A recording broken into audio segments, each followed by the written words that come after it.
할렐루야, 아멘. 지난 한 주간도 여러분 하나님의 은혜가 여러분들의 삶을 이끄셨을 줄로 믿습니다. 아멘. 오늘 이렇게 여러분들을 이렇게 뵈니까 너무 반갑고 그렇습니다. 우리 이소숙 권사님도 오랜만에 오셨고, 너무 반갑고요.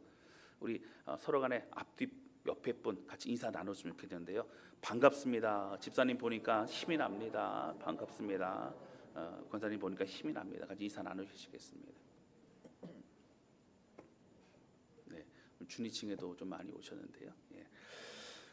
여러분, 지난 주일 수업도 우리는 요한복음의 말씀을 함께 나누고 있습니다. 여러분, 복음서를 접할 때마다 참 두렵고 떨림이 있습니다. 왜냐하면 예수님의 직접적인 말씀, 가르침, 그리고 그분의 삶, 그분의 헌신, 이 모든 것을 참 목회자로서 어떻게 담아내야 될까? 참 이것을 이 설교라고 하는 이것을 어떻게 담아내요? 어떻게 전달을 해야 될까라는 그런 참 걱정이 있습니다. 그럼에도 불구하고 우리가 함께 기도하면서 이번 요한복음을 우리 모두에게 주시는 말씀으로 깨닫고 한층 더 깊은 주님을 만나는 시간이 되실 수 있기를 주님의 이름으로 축원합니다. 아멘. 우리 첫 번째 함께 나누기 원하는 것은요, 나는 그리스도가 아니라고 하는 겁니다. 사도 요한은 이 앞쪽에 여러 가지 예수님께서 말씀이 되셔서 이 땅에 오셨고, 또 태초에 말씀에 계셨고, 로고스시고, 이런 여러 가지 이제 그런 서론적인 얘기를 합니다. 그리고 이제 이야기로 들어가기 전에 먼저 나온 이야기는 바로 침례 요한에 관한 그런 이야기입니다.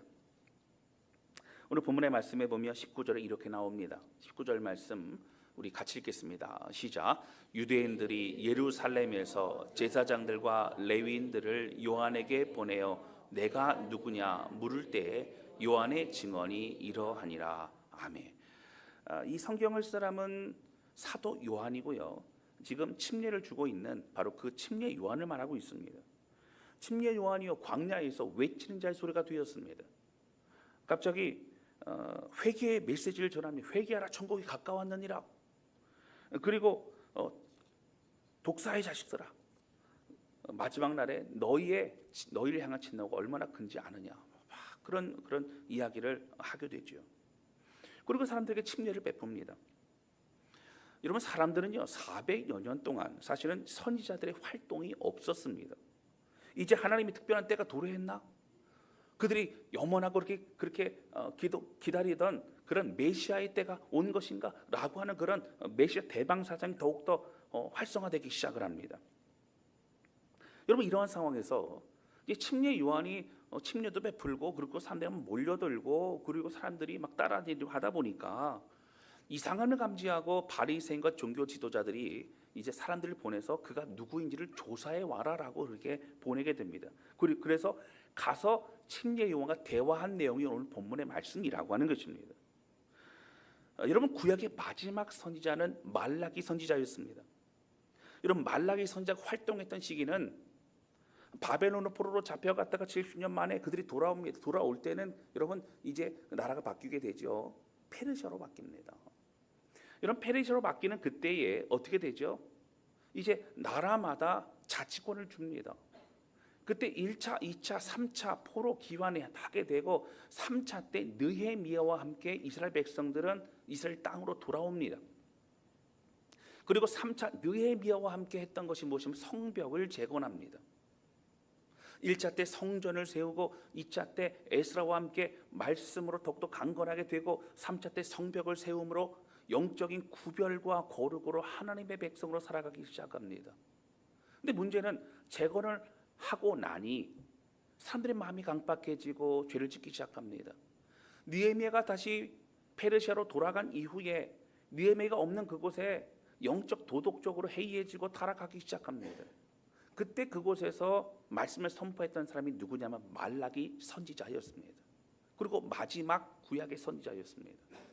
그들의 강박함과 기회를 줬음에도 바벨론의 포로로 잡혀갔다 돌아와서 그들이 눈물을 흘리며 예배를 드렸음에도 불구하고 다시 타락의 길을 걸어가는 그들에게 경고의 메시지와 하나님의 마음을 전하고 있다라고 하는 것이죠. 여러분, 정치적으로는 여전히 페르시아의 속국이었습니다.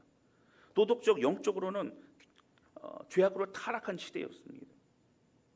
여러분, 그들을 모습을 질타하는 선지자가 더 이상은 나타나지 않았다라고 하는 거예요. 그렇게 400여 년이 흘러갑니다. 여러분, 그러면서 페르시아 제국에서 헬라 제국으로, 헬라 제국에서 다시 로마의 제국으로 그렇게 시대는 흘러가게 됩니다. 여러분, 외세의 지배 안에 계속적으로 있었던 거예요. 페르시아도 헬라도 로마의 제국도 계속적으로 이스라엘을 다스리고 그들을 힘들게 했습니다. 그들은 하나님 나라, 하나님이 통치하시고 약속의 언약의 백성이라고 하는 것을 가지고 언제 하나님 메시아를 보내주실 것입니까? 라는 기대를 가지고 있었죠. 그런데 어느 날 광야에서 외치는 자의 소리가 있었다라고 하는 거예요. 이미 분위기는 침례 요한이 메시아로 충분히 인식이 될 수 있는 그런 상황이었습니다. 침례 요한이 메시아는 아니었어도 이사야 선지자가 얘기했던 것처럼 엘리야가 다시 올 것이라고 어떤 그런 예언처럼 엘리야가 하늘로 승천하지 않았습니까? 이러면 죽지 않고 하늘로 올라가지 않았습니까? 엘리야가 다시 온 것 아닌가? 아니면 모세가 예언했던 것처럼 또 다른 선지자가 나중에 올 것이다, 바로 그 선지자가 아닐까? 라고 하는 그런 생각을 하게 되어졌다고 하는 거예요. 그러나 오늘 19절에 당신이 누구냐? 라고 물어보는 이 19절에 여러분 20절과 21절에 이렇게 대답을 하고 있다라고 하는 20절 21절 볼까요? 우리 같이 읽겠습니다. 시작. 요한이 드러내어 말하고 숨기지 아니하니 드러내어 하는 말이 나는 그리스도가 아니라 한데 또 묻되 그러면 누구냐? 내가 엘리야냐? 이르되 나는 아니라. 또 묻되 내가 그 선지자냐? 대답하되 아니라. 여러분, 여기 보면 22절에 숨기지 않았다라고 하는 거예요. 여러분, 제가 말씀드리지만 우리가 적극적으로 아니라고 하지 않으면 동의하는 거랑 마찬가지일 수 있습니다. 당신이 메시아입니까? 메시아는 아닙니다. 당신이 그러면 엘리야나 선지자입니까? 뭐 이렇게 가만히 있으면 어떻게 돼요? 가만히 이렇게 생각하는 사이 벌써 엘리야나 선지자가 돼 있을 수 있다라고 하는 거예요. 그럼 적어도 이런 거예요. 침례 요한이 하나님 말씀을 전하고 사역을 하고 그럴 때 적어도 어떻게 돼요? 많은 사람들이 주목하여 듣게 됩니다. 그러니까 어떤 마음에서는 그런 권위자로 내가 인식을 받고 하면 되겠다는 생각을 할 수 있어요. 그러나 20절, 21절에 보면 나는 그리스도가 아니라, 나는 엘리야도 아니고, 나는 그 모세가 말했던 그 선지자도 아니라라고 분명히 말하고 있다라고 하는 거예요. 여러분, 그러면서 다시 한번 묻습니다. 당신이 그럼 누구냐라고 물어볼 때 뭐라고 대답해요? 23절 말씀 볼까요? 이럴 때 나는 선지자 이사야의 말과 같이 주의 길을 곧게 하라고 광야에서 외치는 자의 소리로라. 주님이 오시는데 그 주님의 오시는 그 길을 먼저 길을 닫고 주님이 편안히 그 일을 하실 수 있도록 미리 준비하는 자다, 길을 만드는 자다, 길을 여는 자다라고 그렇게 이야기를 하고 있다라고 하는 거예요. 여러분, 불편함이 없도록 나는 주인공이 아니라는 거예요. 내 뒤에 오실 이가 주인공이라는 겁니다. 온전히 이를 이루셔도 난 돕는 자라는 겁니다. 여러분, 여기 보면 광야에서 외치는 자의 소리라는 게 뭘까요? 여러분, 소리는 자신의 메시지가 아니라는 겁니다. 이 소리라고 하는 것에 어떻게 해요? 메시지가 실려서 전달이 되는 겁니다. 그렇게 자신은 침례 요한은 바로 나는 쓰임받는 어떤 도구라는 거예요. 메시지는 누구로부터 온다고요? 하나님으로부터 온다라고 그는 말하고 있는 것입니다. 사랑하는 성도 여러분, 오늘 우리에게 침례 요한의 이런 모습을 보여주는 것은 참으로 너무너무 중요합니다. 우리가 어떻게 살아가야 될지를 오늘 요한복음 이 초입서부터 사도 요한은 우리에게 말해주고 있는 겁니다. 여러분, 아담과 하와가 선악과를 따먹게 되는 그런 유혹 중에 정말 중요한 게 뭐였어요? 이걸 따먹으면 하나님과 같이 된다는 거예요. 눈이 밝아진다는 거예요. 여러분, 우리는요, 우리의 인생의 주인이 되고 싶은 욕망을 늘 가지고 있습니다. 마음껏 우리가 하고 싶은 우리의 육신의 정욕대로 그렇게 살아가고 싶은 마음이 있어요. 눈에 보이는 시기, 눈에 보이는 것들을 그렇게 따라가고 싶어 합니다. 자랑하고 싶어 합니다. 그것이 인간의 욕구입니다. 여러분, 왜 그럴까요? 우리 안에 완전한 만족을 이루지 못하기 때문에 그렇습니다. 끊임없이 자신을 드러내고 싶어 합니다. 그리고 또 자신을 드러내면서 자신의 힘과 뭔가 자랑할 것이 있으면 누르고 싶어 하고 다른 사람을 그렇게 지배하고 싶어 하는 것이 인간의 욕망입니다. 그래서 권력을 굉장히 좋아합니다. 이것이 지극히 인간의 전형적인 죄성의 모습이라고 하는 거예요. 여러분, 우리가 하나님의 일을 하고요, 봉사와 섬김 우리 모두 다 하고 있습니다. 여러분, 어떻습니까? 여러분, 우리가 처음서부터 교만해지지 않습니다. 처음부터 강팍해지지 않습니다. 여러분, 처음서부터 거짓되지 않습니다. 조금씩 마음이 변질되기 시작하면서 우리는 교만해집니다. 내가 받은 은혜보다 내가 한 것이 더 많아지는 것처럼 생각합니다. 제가 금요일날도 말씀드렸지만 나 없으면 교회가 안 될 것만 같고 나 없으면 교회가 힘들 것만 같고 그런 생각이 들기 시작하면 여러분 큰일 납니다. 나 없으면, 목회자 없으면 교회가 안 되고, 여러분 그렇지 않습니다. 하나님이 영광 받으실 만한 사람을 통해 하나님 일을 이루어 가신다라고 하는 거예요.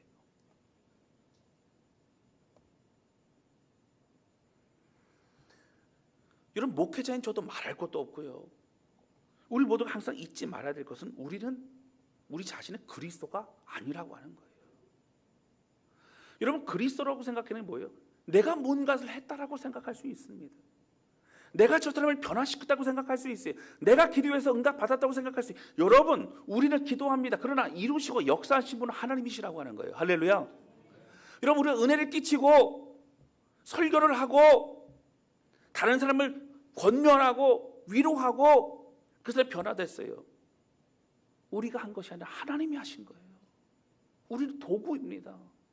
우리에게 지혜를 주시고 그 사람의 마음을 변화시키고 그 사람이 하나님을 만나게 하고 그리고 그 사람이 참된 자유를 얻게 하신 것은 바로 하나님이 하셨다라고 하는 것입니다.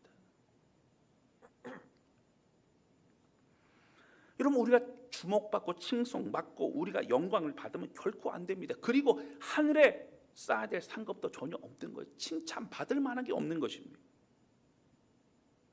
여러분, 우리는 모든 것이 하나님이 주신 것으로 인하여 이 모든 것을 섬기고 있다라고 하는 것입니다. 여러분, 20절에요, 침례 요한은 이러한 분위기를 알고 있었습니다. 여러분, 19절에 보면 뭐라고 물어요? 당신이 그리스도입니까? 라고 물어보지 않습니다. 19절에 보면 당신이 누구입니까? 라고 물어봐요. 그런데 20절에 여러분, 침례 요한은 뭐라고 대답하면 나는 그리스도가 아니라고 얘기해요. 여러분, 그 시대 분위기는 팽배합니다. 침례 요한이 메시아가 아니라는 그런 생각을 하게 된다는 거예요. 그러나 명확히 얘기합니다. 숨기지 않습니다. 얼버무리지 않습니다. 나는 그리스도가 아니라고 얘기합니다.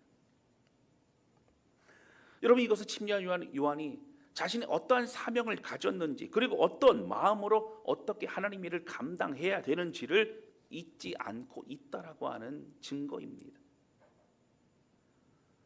사랑하는 성도 여러분, 주의 종이 누구입니까? 주의 종은 신학 공부를 한 목회자나 아니면 전사님을 말할까요? 그렇지 않습니다. 여러분, 목회자나 선교사 어떤 그런 사람뿐만 아니라 예수 그리스도의 일을 감당하는 모든 사람들이 바로 주님의 종이라고 하는 거예요. 할렐루야. 부르심을 받은 사람들, 주님의 마음을 품은 사람들, 주님의 주시는 그 마음에 순종하여 움직이는 사람들이 모두 다 주의 종이라고 하는 거예요. 여러분, 아무리 목회자가 되고요, 아무리 하나님 일을 하고 또 아무리 안수 받으면 결단을 하고 그렇다 할지라도 주인 되신 우리 예수 그리스도의 마음에 합당한 사명을 감당하지 않고 있다면 여러분, 주의 종이 아니라고 하는 거예요. 자신이 주인 되어 살아가는 겁니다. 무엇을 위해 목회를 하고 무엇을 위해 최선을 다하고 있는가? 여러분, 우리가 사람들에게 인정받기 위해 최선을 다하는 것도 여러분 있을 수 있죠. 처음에는 내가 열심히 하다 보면 인정도 받고 사람들의 감동 주고 뭐 그렇다고 생각할 수 있어요. 그러나 여러분, 그렇지 않습니다. 점점 더 어떻게 된다고요? 사람들의 관심과 사람들의 반응과 사람들을 살펴보기 시작하고 거기에 마음을 빼앗기게 된다는 거예요. 여러분, 이 얘기는 성도들의 근심과 성도들의 필요와 성도들의 마음을 헤아리지 말라는 그런 얘기가 아닙니다.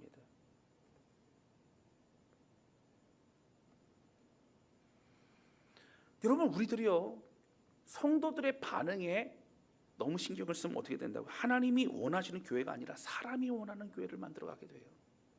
여러분, 때로는 목회자가, 때로는 전사님들이, 때로는 구역장이 어떤 결정을 하게 될 때 그래도 이거는 이렇게 해야 되는 게 맞는 것 같아요 라고 사람들의 분위기보다는 그렇게 결단에 말할 때도 있어요. 왜 그럴까요?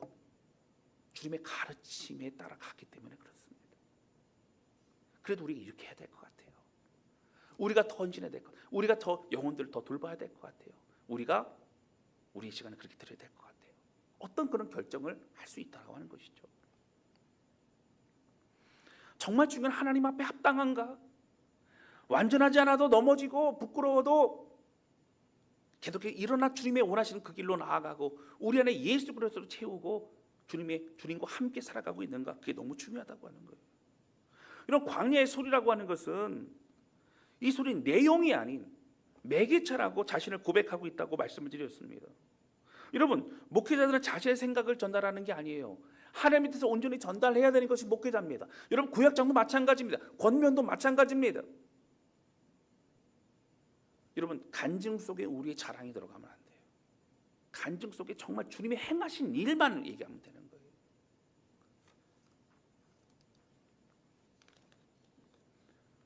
여러분, 주님의 말씀을 함께 나누고 그리고 담대히 피 끓는 심령으로 함께 그 은혜를 고백하며 주 안에서 하나 되는 것이 바로 교회 공동체라고 하는 것입니다.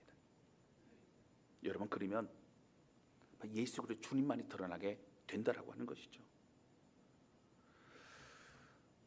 여러분, 목회자들도 어떤 분들은 이렇게 만나면 그런 질문을 하시는 분들이 있어요.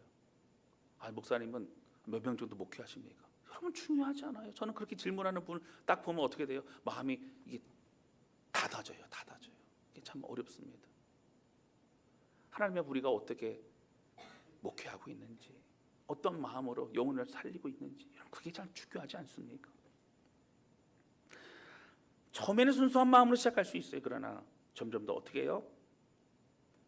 방향을 잃어버릴 수 있습니다. 여러분, 교회는 우리 주인 대신 예수 그리스도, 우리 머리 대신 예수 그리스도가 원하는 교회로 우리 나가야 됩니다. 목회자가 원하는 교회가 아닙니다. 성도들이 원하는 교회가 아닙니다.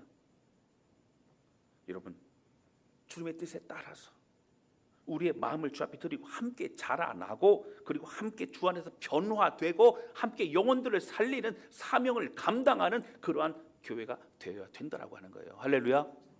여러분, 우리 다사랑 교회가 그런 교회로 더욱더 나아가는 모습이 얼마나 아름답고 얼마나 감사한지 모릅니다. 할렐루야. 사랑하는 성도 여러분, 신앙생활의 목적은 뭐예요? 세상에서 나를 드러내는 것이 목적인데 여러분, 신앙생활 하면 할수록 어떻게 돼요? 예수님을 드러내는 것이 목적이 됩니다. 나는 작아지고 나는 가리워지고 오직 예수님을 드러내는 것이 목적이 돼요. 그분의 인격으로 자라납니다. 점점 더 자신을 부인하게 됩니다. 점점 더 내가 짊어지고 가야 될 십자가를 짊어지는 것이 감사하게 되고 오히려 당연하게 되고 오히려 다른 사람들을 바라보게 됩니다. 여러분, 그런 사람들은 어떻게 된다고요? 영혼이 보이기 시작합니다. 그런 사람들은 여러분, 교회에서 해야 될 일들이 보이기 시작합니다. 그런 사람들은 마음의 뜨거움과 은혜와 긍휼의 마음, 주의 사랑을 더욱더 느끼게 된다라고 하는 거예요. 여러분, 요한복음 3장 30절에 뭐라고 나오죠? 나중에 뒤에 함께 읽어야 될 말씀이지만 같이 한번 읽어볼까요? 자, 시작.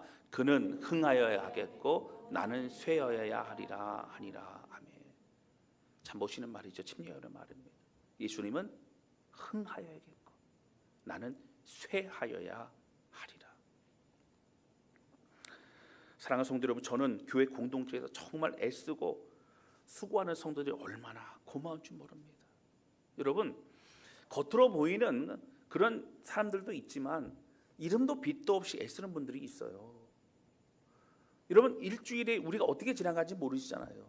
새벽마다 예배마다 여러분 와서 기도하고 정말 애쓰고 수고하는 분들, 중보기도의 시간을 마음을 주 앞에 드리는 분들, 여러분, 교회 곳곳을 필요한 것들을 이렇게 채우고 도와주고 애쓰고 물도 주고, 여러분, 그런 많은 분들, 각자의 역할이 얼마나 많은지 모릅니다.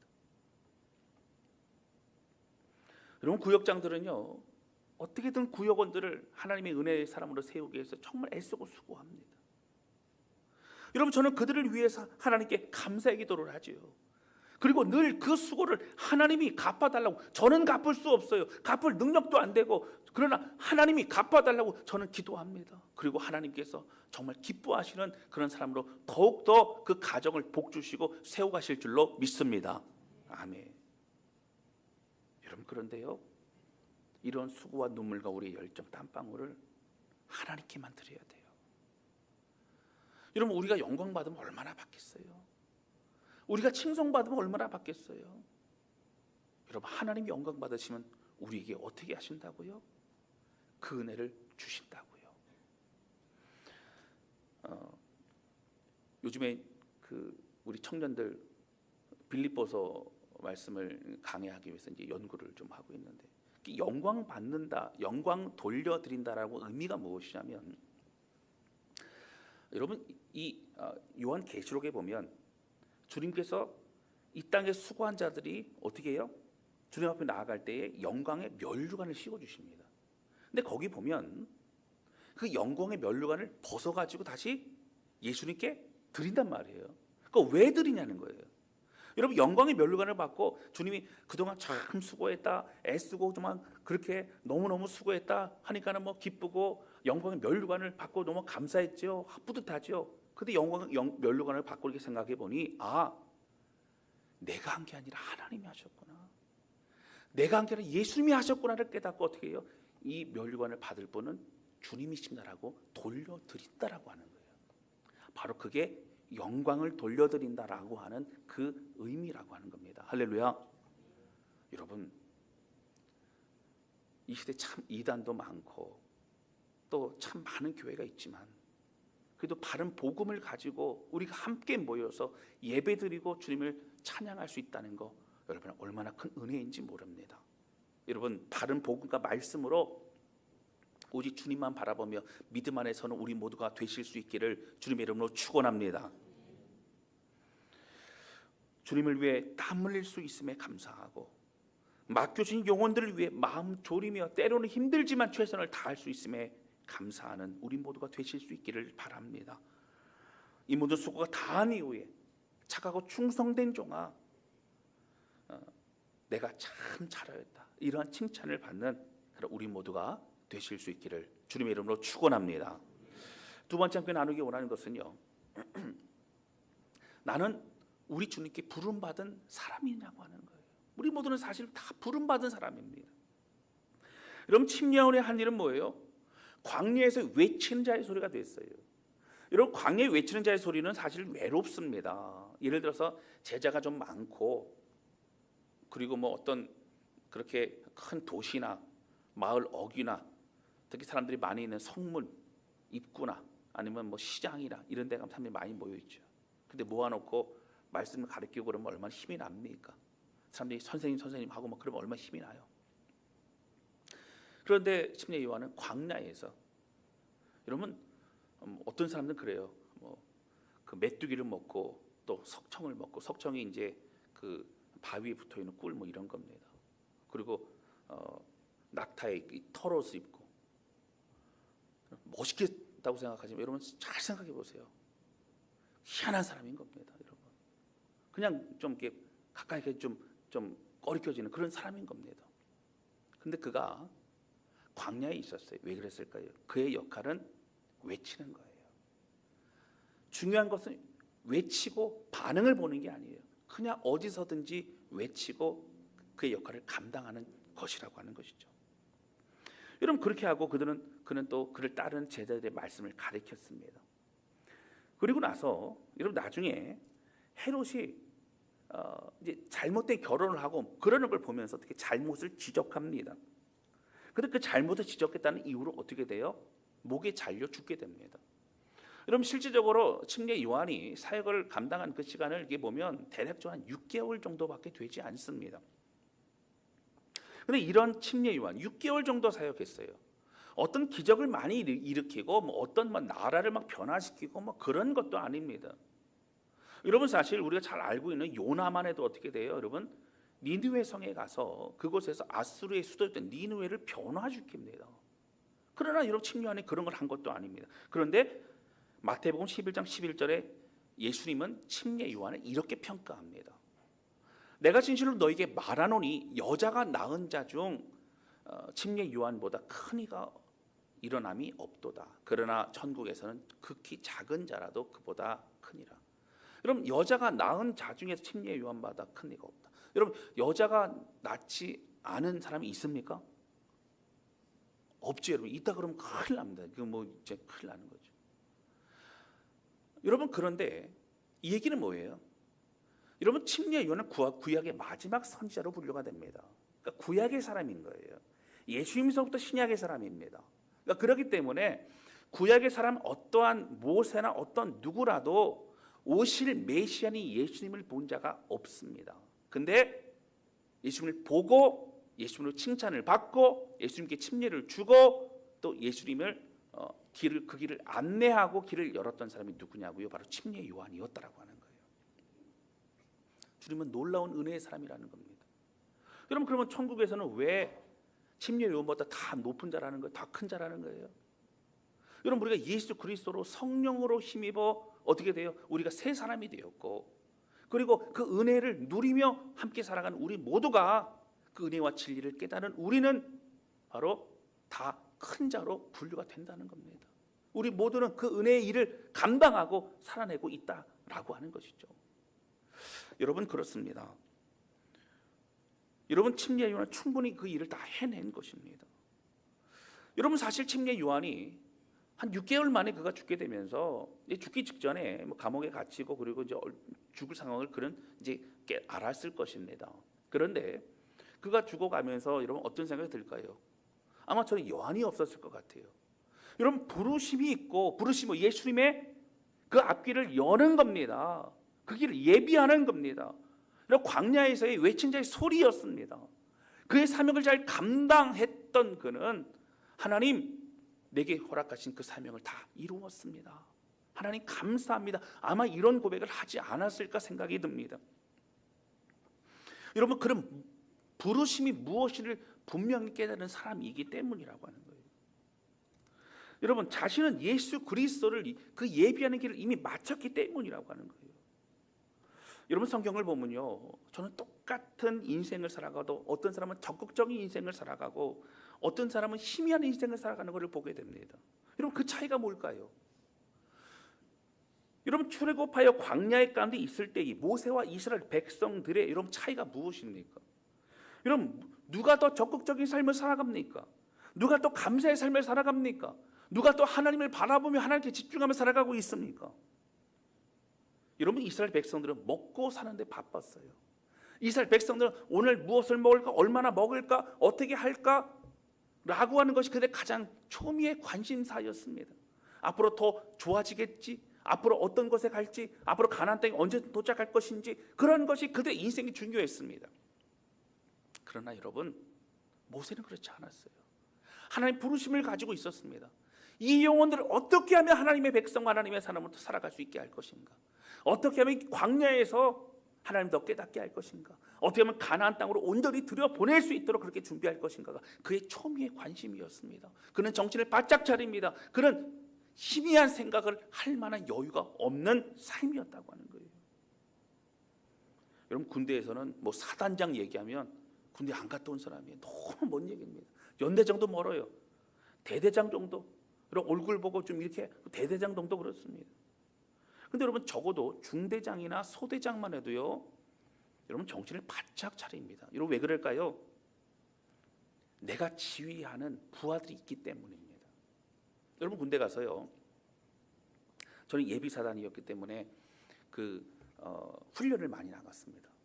그리고 다른 연대, 다른 뭐 대대와 교전을 서로 이렇게 붙고 같이 이렇게 하는 그런 일들을 이제 전투 그런 모의 전투를 많이 했었죠. 여러분, 중요한 건 뭐예요? 지휘관이 얘기하면 그 부하들은 따라야 됩니다. 그러니까 어디에 누가 정신을 바짝 차려야 돼? 여러분, 지휘관은 정신을 바짝 차려야 됩니다. 사명을 가지고 있어요. 이 전투에서 승리해야 됩니다. 내가 데리고 있는 이 부하들이 죽으면 안 됩니다. 이 목적을 이루어야 됩니다. 그것이 바로 지휘관들의 일이기 때문이라고 하는 거예요. 성경에 나오는 수많은 또 쓰임받는 사람들은 하나님의 부르심을 잊지 않은 사람들이었습니다. 하나님 나를 이러한 일에 부르셨다는 걸 명확히 기억을 합니다. 사랑하는 성도 여러분, 오늘 우리 자신의 부르심은 무엇입니까? 여러분 가정에서 여러분 하나님의 부르심은 무엇입니까? 여러분 교회 안에서 여러분들 부르신 하나님의 부르심은 무엇이냐고 하는 거예요. 여러분 우리 모두가 다 부르심이 있습니다. 이 땅을 살아갈 때 희미하게 살아가지 마시고 여러분 각자의 역할이 있어요. 내가 이 교회에서 내가 해야 될 역할이 무엇인가? 여러분 그 역할을 명확히 부르심을 알면 그것에 우리의 마음을 쏟아 놓게 된다라고 하는 것입니다.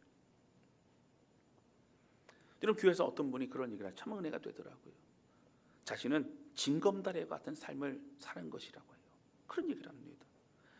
하나님 앞에 성도들이 더 연결될 수 있도록 중간에 징검다리 건너갈 수 있도록 그렇게 돕고 섬기는 것이 나의 역할이라고. 내가 받은 은혜를 다른 사람들로 알게 하는 것이 나의 역할이라고.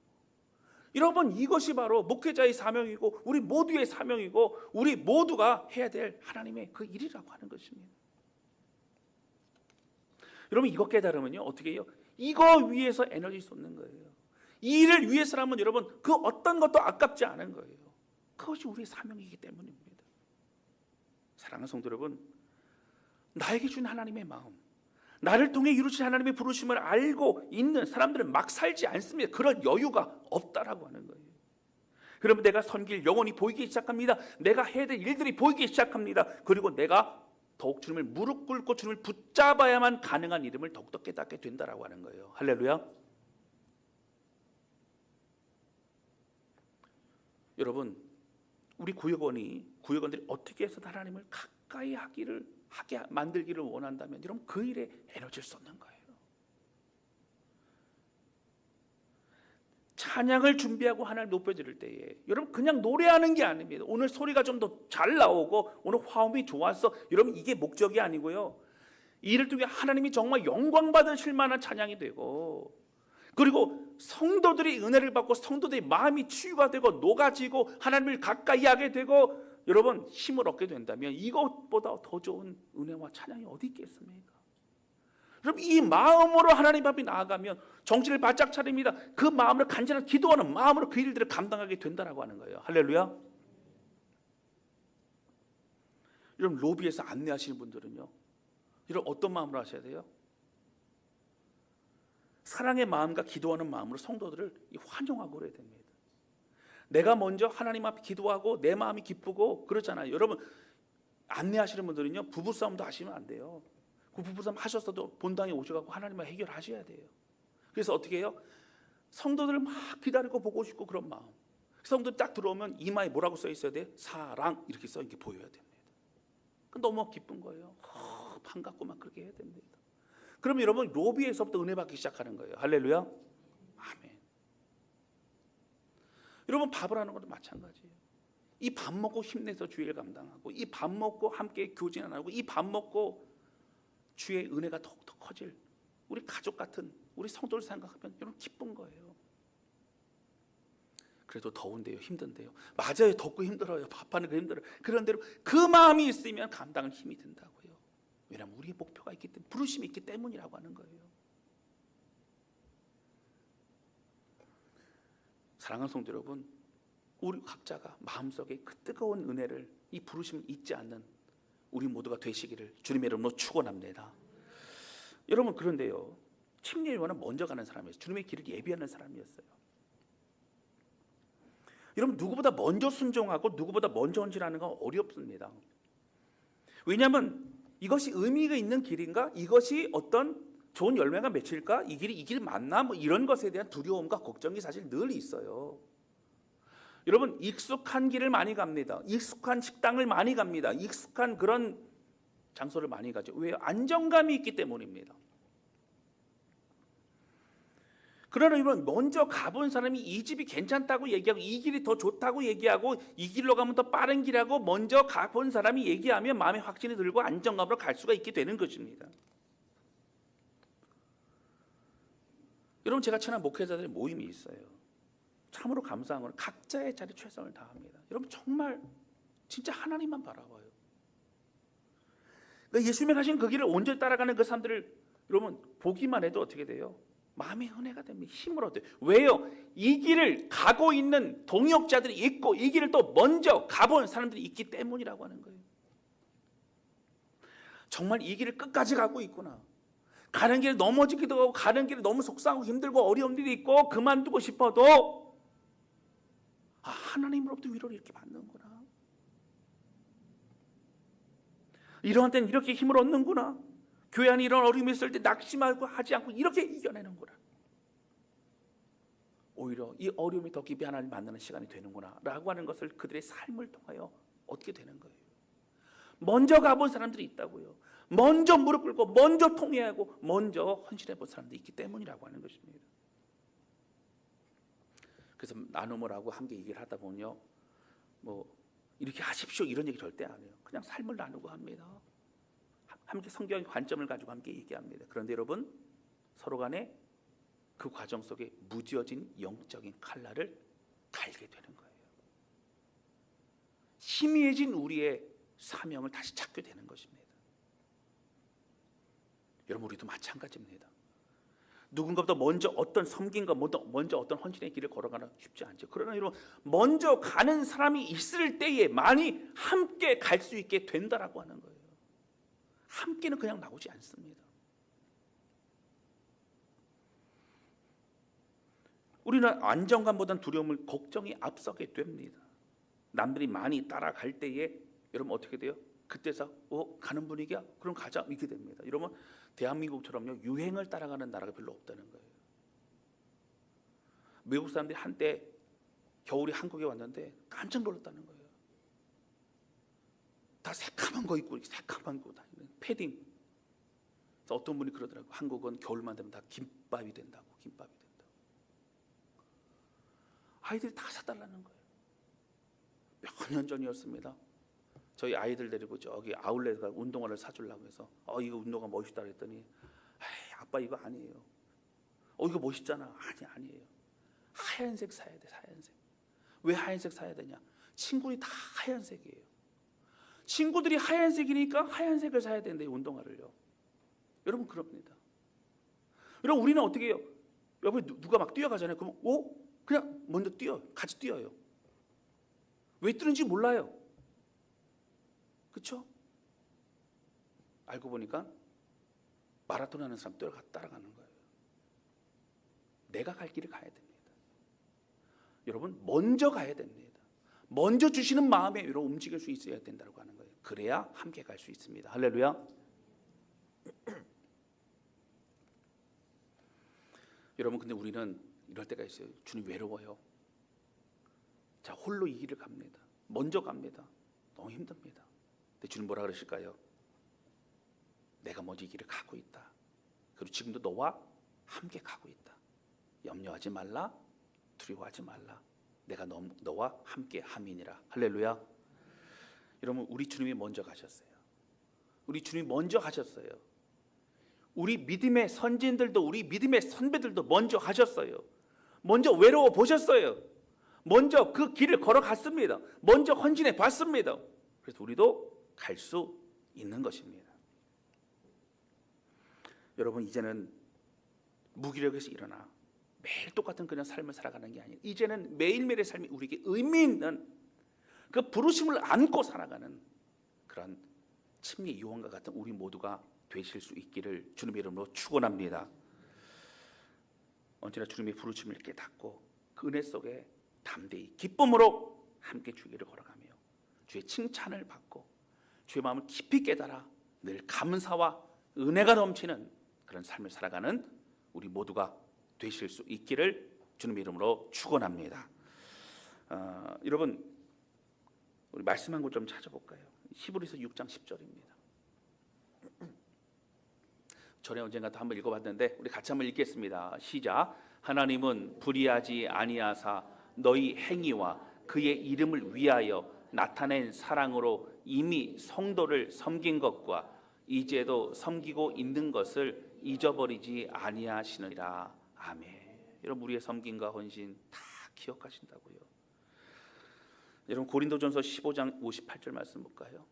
이렇게 나옵니다. 큰 소리로 같이 읽겠습니다. 시작. 그러므로 내 사랑하는 형제들아 견실하며 흔들리지 말고 항상 주의 일에 더욱 힘쓰는 자들이 되라. 이는 너희 수고가 주 안에서 헛되지 않는 줄 알미라. 아멘. 사랑하는 성도 여러분, 신의 요한처럼 나는 그리스도가 아니라 우리 헌신과 땀방울과 우리 섬기는 자리에 우리 예수님의 이름만 남겨지게, 그리고 늘 부르심을 기억하여 여러분 끝까지 우리의 모든 에너지와 시간을 오직 주께만 드릴 수 있는 그런 강건한 힘 있는 주의 백성들 되실 수 있기를 주님의 이름으로 축원합니다. 이 시간 찬양 주 앞에 드리면서 기도하는 시간 갖도록 하겠습니다.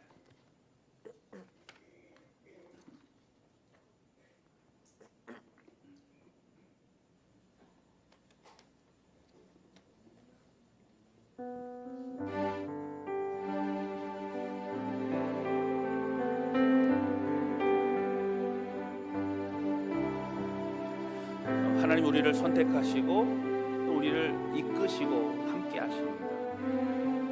오히려 우리가 하나님 보내소서 우리가 주의를 감당하고 싶습니다. 이런 고백이 우리들 고백이 되어졌습니다. 되기를 원합니다. 우리 찬양 함께 부르면서 주 앞에 나아가도록 하겠습니다.